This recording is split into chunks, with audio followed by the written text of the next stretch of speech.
Last year, ASUS introduced us to the ScreenPad, a display hidden underneath the trackpad of the ZenBook Pro. It was a cool idea, but I had a lot of problems with it. This year, though, ASUS is introducing ScreenPad 2.0, a completely revamped version of that technology, and it's also going to be more widely available on more ASUS laptops.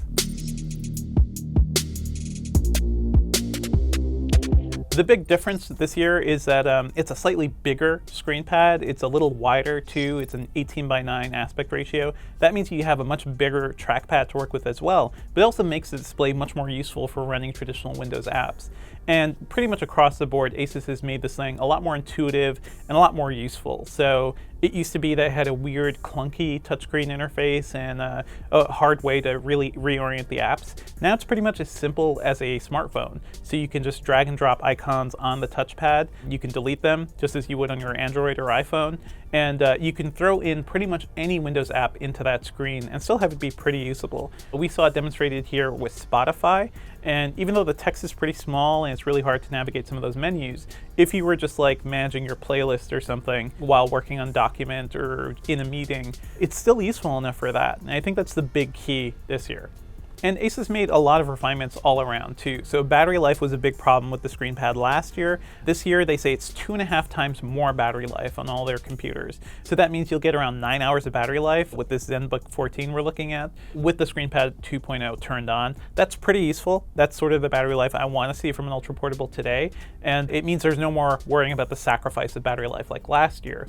This year the ScreenPad's running off of the Intel integrated graphics, whereas last year it was running off of NVIDIA's dedicated graphics, and that was the big battery hit there. In general, it seems like ASUS has been listening to a lot of the complaints about the ScreenPad, so just moving apps back and forth to it makes a lot more sense. Turning on and off the trackpad functionality is also a lot simpler. There's a button on the bottom left-hand corner to switch between trackpad and ScreenPad mode, and you can exit out of trackpad mode by hitting an X on the top right. They're also working on this beta feature where you could just use 3 fingers to enable the trackpad functionality, swipe around something on your main display, and then when you let go after a couple seconds, it'll revert back to ScreenPad control.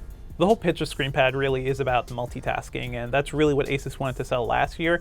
This year, it seems to make a lot more sense. So the ScreenPad is much bigger. Using it just makes a lot more sense, I think, and that battery hit isn't a problem anymore. So I think it's going to make this version of the ScreenPad much more compelling. And I mentioned before that it's going to be available on more ASUS laptops. Last year it was just the ZenBook Pro. Now it's going to be available on the ZenBook, the VivoBook, and a couple other models too. So you'll see it deployed across the line. This is more of a standard feature now for ASUS, which is honestly really nice to see. It's not just like a specialized thing only certain people will be able to buy.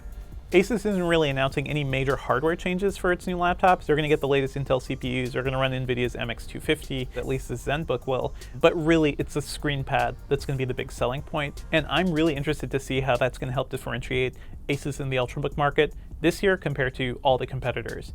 You'll start to see the ScreenPad 2.0 deployed across ASUS's entire lineup starting in June. Stay tuned to Engadget.com for more news from Computex 2019.